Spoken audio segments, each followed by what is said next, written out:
मासल जी उन आया आही तू अमृत मिठा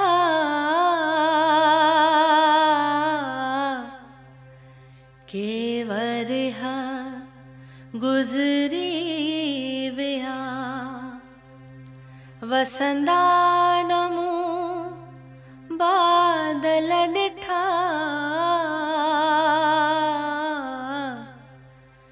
माज़ल जी उन आया।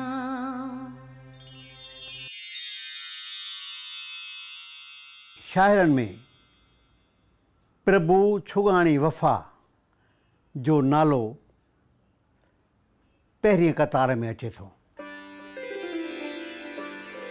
प्रभु वफ़ा पंहिंजे कलाम में मौसीक़ी भरी संदसि लफ़्ज़नि जी चूंड, उन्हनि जो तरनुम, उन्हनि जी रवानी निहायत लुत्फ़ भरी आहे। सिंधी शाइरीअ जो सफ़र निहायत दिलचस्प ऐं रंगीन रहियो आहे। फ़ारसी शाइरीअ जो सिंधी शाइरीअ ते झझो असरु रहियो आहे। उहो असरु एतिरो त घणो हो जो सिंधी शाइरीअ में जेसिताईं फ़ारसी जो इस्तेमालु न कयो वेंदो हो तेसिताईं उनखे शाइरी ई की न सम्झो वेंदो हो।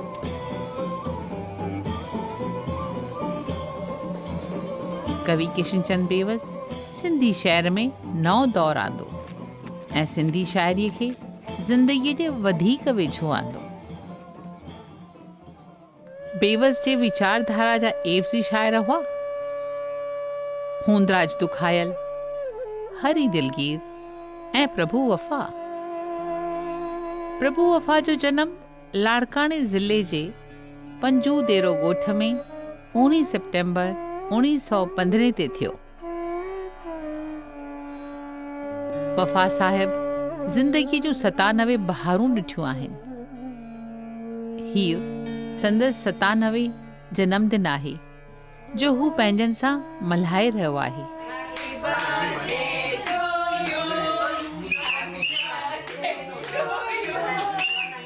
हिन उमिरि में बि नंढपण जूं यादगिरियूं संदसि दिलि ते छपियल आहिनि।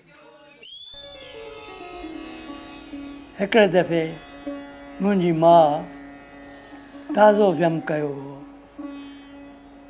ऐं कमज़ोरी हालत में बिस्तर दाख़िल हुई, सुम्ही पई हुई।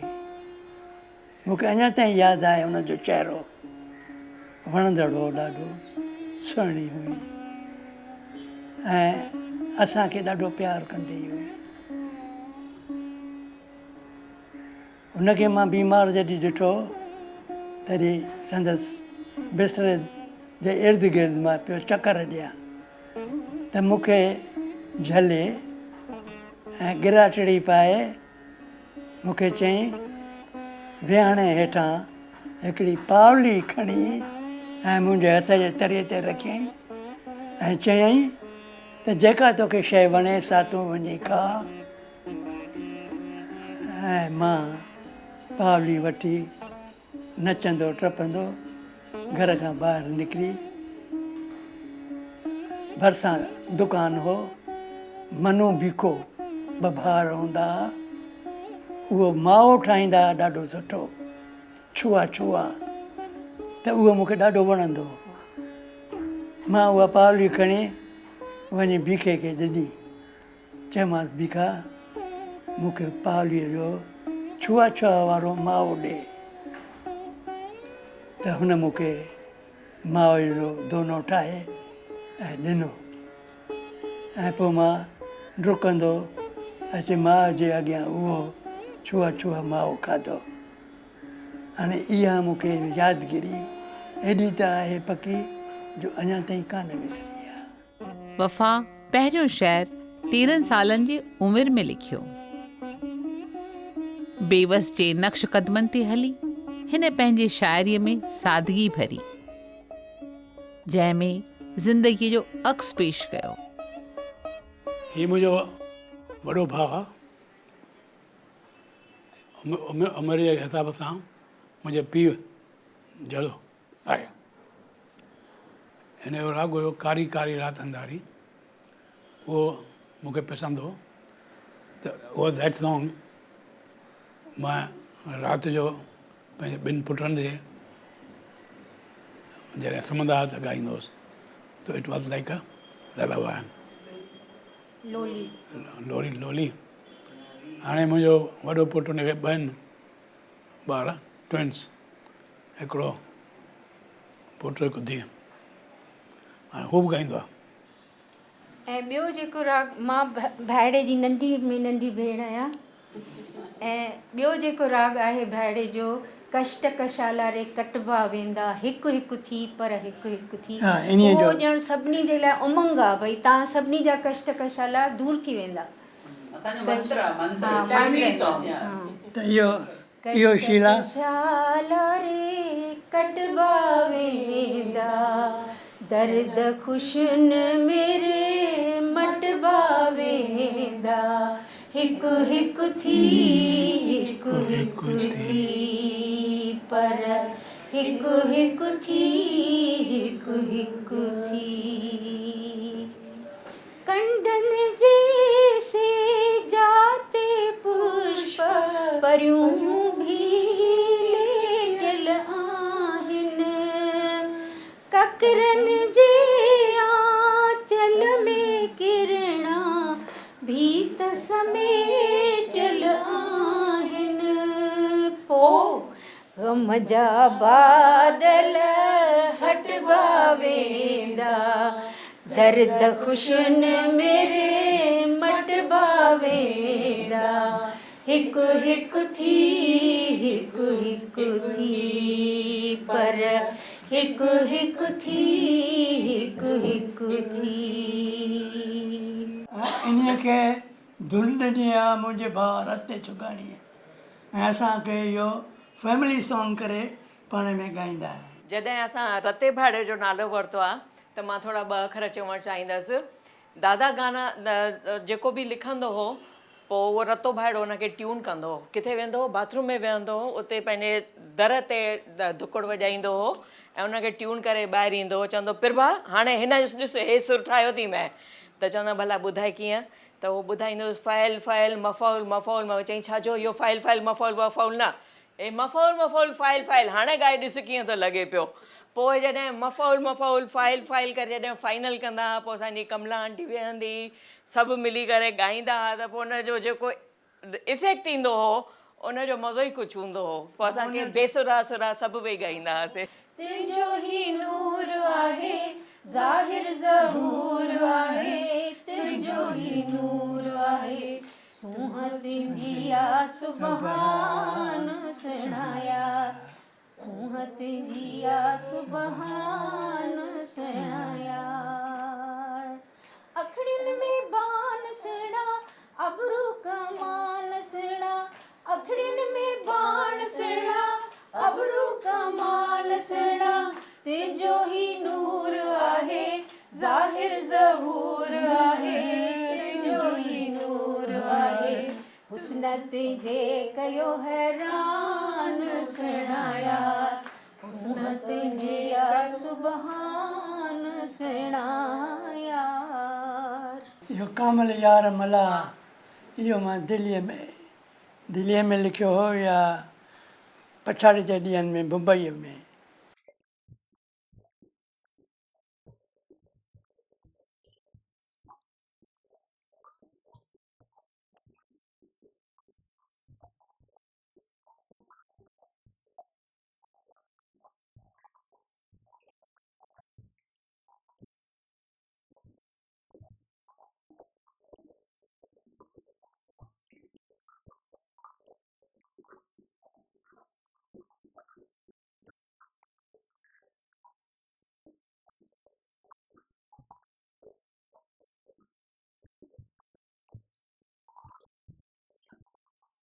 रवा जी सिंधीअ खां वठी वॾे खां वॾे आलिम ताईं हर को ॼाणे थो त वफ़ा खे जेतिरो ॻातो वियो आहे, सिंधीअ जो ॿियो को बि शाइर इंडिया में घटि में घटि एतिरो कोन ॻातो वियो आहे। इहा पंहिंजो पाण में वॾी ॻाल्हि आहे, ऐं 80 साल 75 साल लॻातार लिखणु बज़ाते ख़ुदि हिकु अचीवमेंट आहे। प्रभु वफ़ा साहिब केतिरा ई साल ऑल इंडिया रेडियो दिल्लीअ में नौकरी कई ऐं 1968 में रिटायर कयो बम्बईअ जे सेंट्रल लेबर इंस्टीट्यूट मां। नवाज़ अली न्याज़ साहिब खां हुन बहिर वज़न जी ॼाण वरिती। बेवस ऐं न्याज़ जे कलाम संदसि रहनुमाई कई। दुखायल दिलगीर जे संग जो खेसि शर्फ़ मिलियो ऐं नारायण श्याम सां संदसि दोस्ती थी। मूंखे शाम जी शख़्सियत वणंदी हुई, इन करे मां कोशिशि कंदो हुउसि त हुन जे संपर्क में अचां। मां ऐं दिलगीर पाण में पुफाट ऐं मारोट हुआसीं, हम उमिरि हुआसीं, हम क्लासी हुआसीं ऐं ॿिन्ही खे शाइरीअ जो शौक़ु हूंदो हुओ। असां नियाज़ साहिबु नवाज़ अली, उहो तंहिं वक़्त में ॾाढो वॾो शाइर हो ऐं इल्म अरूज़ जो उस्तादु हो। असां हुन खां इल्म अरूज़ सिखंदा हुआसीं। वफ़ा जी रग रग में प्यार ऐं रोमांच भरियल आहिनि। हुन प्यार जी शादी कई, प्यार ॾिनो ऐं प्यार पातो। मां हिन जे पीउ ॾे ख़त लिखियो त असां शादी करणु चाहियूं था। त असांजी थोरी मिटी माइटी बि हुई, छाकाणि हीअ बि चुगाणी हुई, मां बि चुगाणी।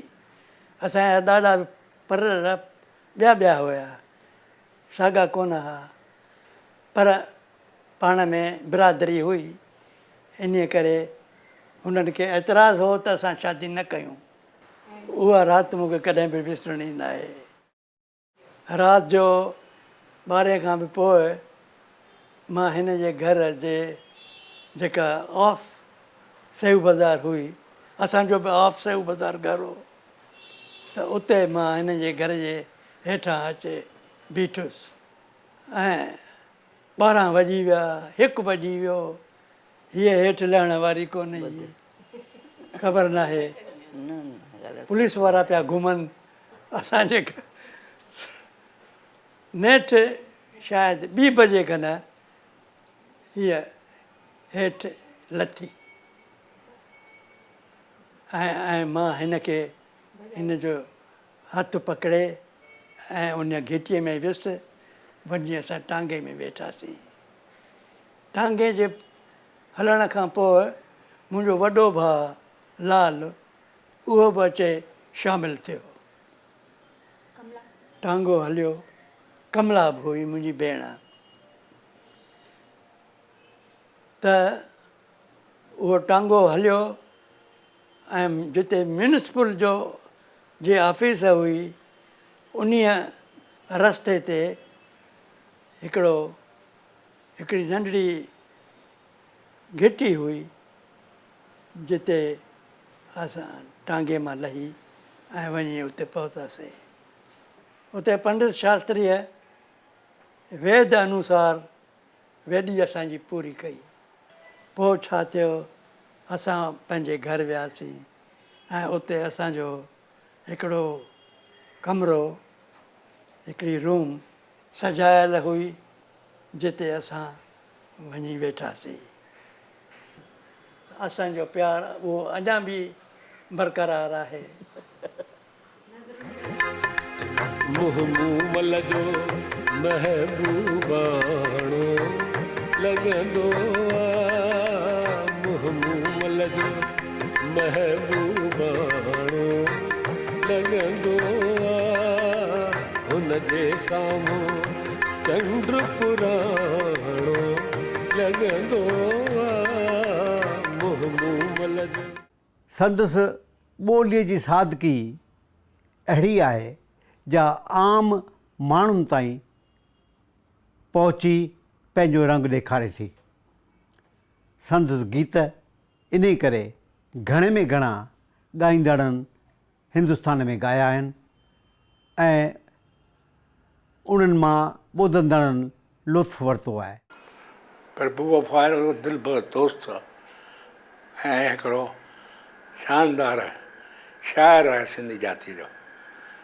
उन सां त प्रीत जो नातो सभिनी जो आहे, पर मुंहिंजो ख़ासि नातो आहे जो हुन सां मां काफ़ी घणो अरसो गॾु गुज़ारियो आहे। दादा प्रभु वफ़ा असांजे सिंधी जो तमामु वॾो शाइरु आहे। हिन शाइर जी ज़िद दिली सभ खां वॾो संदेश आहे। वॾे में वॾी ॻाल्हि जेका ख़ासियत उन्हनि जे शाइरी जी इहा आहे की उन्हनि जी जेको अप्रोच आहे, छाकाणि उन्हनि जी अप्रोच टू लाइफ बि ॾाढी पॉज़िटिव आहे, त उन्हनि जे शाइरी में बि ॾाढी ऑप्टिमिज़म आहे ऐं माण्हुनि खे हर कंहिं माण्हूअ सां रिलेट थिए थी।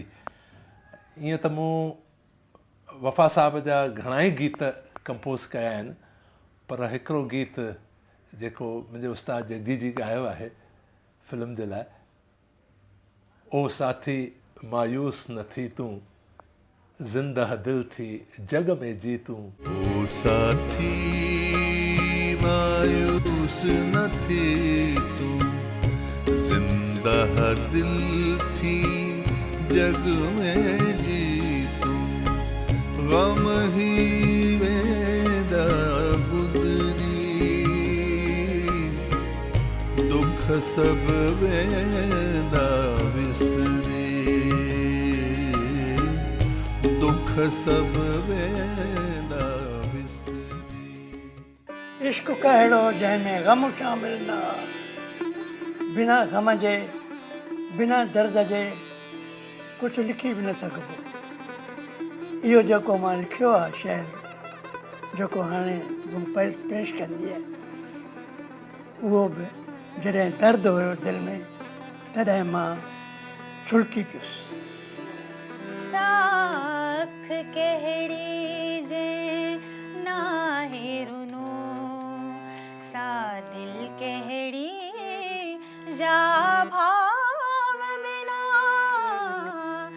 सा कहिड़ी जवानी जा गुज़रे, सा कहिड़ी जवानी जा गुज़रे, के हुस्न जे नर्म छुहाव बिना, साख कहिड़ी जे नाहे रुनो, सा दिल कहिड़ी जा भाव बिना। प्रभु वफ़ा विरहाङे बैदि सिंधी शाइरीअ खे हिकु नई सनफ़ ॾिनी, पंज कड़ा। मां सिंधी शाइरीअ जी नई सनफ़ ईजाद कई जंहिंजो नालो हुयो पंज कड़ो। पंज कड़ो यानी ज़ंजीर वांगुरु कड़ी ॿिए कड़ीअ सां जुड़ियल हूंदी हुई। नंढिड़ो शहर हूंदो हो हक़ीक़त में त चइनि सिटुनि जो हुयो, पर पंजी सिट जेका हुई सा पहिरीं सिट दोहराए बि हुई त जीअं काफ़ियो काफ़िए सां मिले ऐं उन में म्यूज़िक लय रिदम पैदा थिए।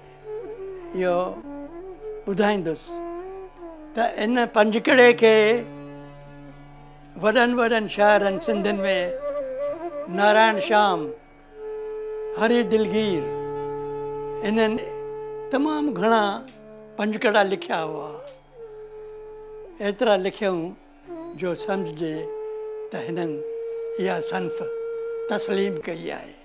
सिंधी शाइरीअ जो उहो थंब जंहिं शाइरीअ जे हर सनफ़ ते कामयाबीअ सां पंहिंजी कलम आज़माई कई आहे। ही साहिब जो कलाम ॿुधंदे ई रूह खे राहत मिलंदी आहे।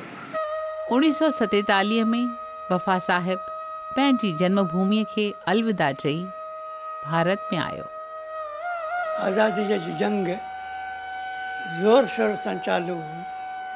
तंहिं वक़्त में मां अटकल 15 सालनि जो हुउसि ऐं गवर्नमेंट हाई स्कूल में 5 दर्जो पढ़ंदो हुउसि ऐं दुखायल 20 वरनि जो नौजवान हुयो जेको आज़ादीअ जे जंग जा गीत ठाहींदो हो ऐं ख़ुदि उहे ॻाईंदो रहंदो हो। हेतिरनि सालनि गुज़रण बैदि बि सिंध अञा संदसि सीने में समायल आहे। खेसि पंहिंजी धरतीअ जी यादि ईंदी आहे जेका हू पंहिंजे शहर में उतींदो आहे। सिंध भला केरु विसारे सघंदो। असां सिंध जा वण छॾिया छाकाणि जो मजबूर हुआसीं। असां मूं हर को चाहींदो त वरी वञी अबाणा घर पंहिंजा वसायूं। मां हिकिड़ो ग़ज़ल लिखियो आहे, माॻ वापसि वरण ते दिलि आहे, माॻ वापसि वरण ते दिलि आहे, तोसां ॻाल्हियुनि करण ते दिलि आहे। वाह जी वाह वाह, क्या बात। घनश्याम साहब खे मां अर्ज़ु कंदुसि त जंहिं हिन अहिड़ी प्यारी धुन ठाही आहे हिन ग़ज़ल जी, उहो अव्हां जे अॻियां पेश करे।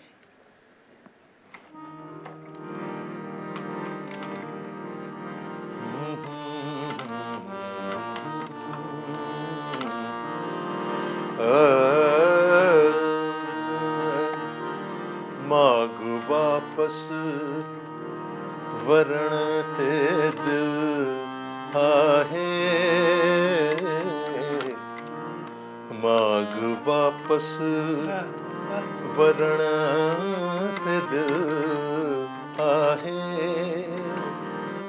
माग वापस वरण ते दिल आहे, तोसां ॻाल्हियूं करण ते दिल आहे, तोसां ॻाल्हियूं करण ते दिल आहे, तोसां ॻाल्हियूं करण ते दिल आहे, माग वापस। वफ़ा साहिब अञा बि केतिरनि ई प्रोग्रामनि में शामिल थींदो आहे। उन जो राज़ आहे हुन जी सिहत, जंहिंजी हू सुठी संभाल कंदो आहे। त अञा लठ न खई आहे, मुंहिंजी चेल चिॿी न थी आहे, कुॿो न घुमंदो आहियां, सिधो घुमंदो आहियां। हाणे त मां वेझी थियो आहियां, सभु छॾे ॾिनो आहे, डॉक्टर बि झलियो आहे त अल्कोहल वग़ैरह कुझु न का। ॿियो मां नित नेम कसरत कंदो आहियां। सुबुह जो अख़बार पढ़णु हुन जो नेम आहे। वफ़ा साहिब सिंधी शहर ऐं शाइरीअ बाबति पंहिंजो रायो ॾियण खां नथो कीबाए। हू नौजवान शाइरनि खे सलाह थो ॾिए। अॼुकल्ह शहर त ॾाढा घणेई शाइर ॾाढा घणा थी विया आहिनि। घिटीअ घिटीअ में शाइर आहे। शाइर अॼुकल्ह जल्दबाज़ आहिनि। जल्दबाज़ी एतिरी जो 2-3 महीननि खां पोइ किताबु छपाईंदा। ईअं न थियणु खपे। शाइर खे मुतालो करणु खपे। लिटरेचर मां ॿियनि क़ौमुनि जी पढ़णु खपे त जीअं असांजा वीचार वधनि, असांजी तख़लीक़ पैदा थिए। जीअं माण्हू चवनि त हिननि सिंधियुनि ठाहियो आहे। त अहिड़ीअ तरह मां चवंदुसि शाइरनि खे त भई जल्दबाज़ न थियो, तव्हां चङी तरह मुतालो कयो, पढ़ी पका पुख़्ता थियो, ॿाहिरि वज़न सिखो। जे तव्हांखे फ़ौलनि मफ़ौलुनि नथो वणे त हिंदीअ जा चंद सिखो। कॉलेज पढ़ंदो हुउसि तॾहिं मां हिकिड़ो गीत लिखियो हो जंहिंखे सुर ॾिनो हो मुंहिंजे भाउ रतीअ छुगाणी, ऐं ॻाईंदो बि सुठो हुयो। त उते हिकिड़ो गीत हिन ॻायो, उन जा ॿोल आहिनि, वाह थी चिमके गगन में चांदनी, वाह थी चिमके गगन में चांदनी, थी ॾिए न्यापा कननि में चांदनी। चांदनी कासिद आहे आशिक़नि जो, शाइरनि जो। खीर मां खीर चौरीअ मां थो हारे आसमान, खीर चौरीअ मां तो हारे आसमान, खीर सां धरती करे वेठी सनान। कीअं नथी मिले हथनि में चांदनी, वाह थी चिमके गगन में चांदनी। जेको ॿियो गीत मुंहिंजो मशहूरु थियो सो हो, जेसीं जान में बाक़ी दम रहंदो, छा दिलि में विछोड़े जो ग़म रहंदो। इहो राग जॾहिं मुंहिंजे दोस्त बिहारी मसंद ॿुधो तॾहिं हिन खे ॾाढो ई वणियो, ऐं विरहाङे खां पोइ जॾहिं मुंबईअ में आयो तॾहिं इहो साॻियो ई गीत हिन अबाणा फिल्म में फिल्मायो।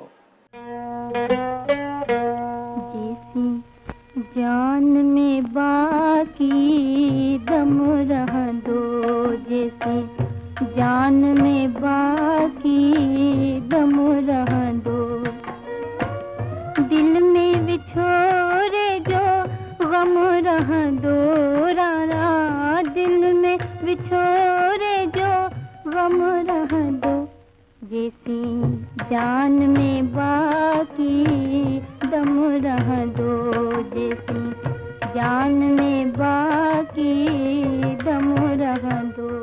वफ़ा सिंधी शहर जा 8 किताब लिखिया आहिनि ऐं हिकु तर्जुमो कयो आहे। संदसि शाइरीअ जो ताज़ो मजमूओ आहे लुछे पई यकतारे जी तार।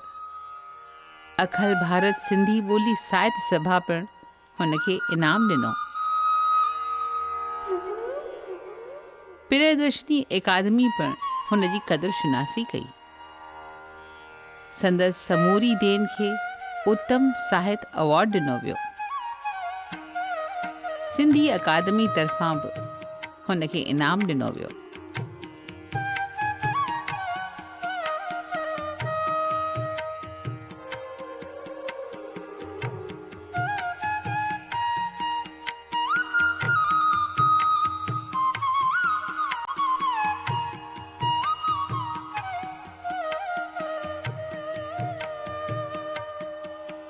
प्रभु छुगाणी वफ़ा सिंधी शाइरीअ जे मैदान में शहसवार आहे।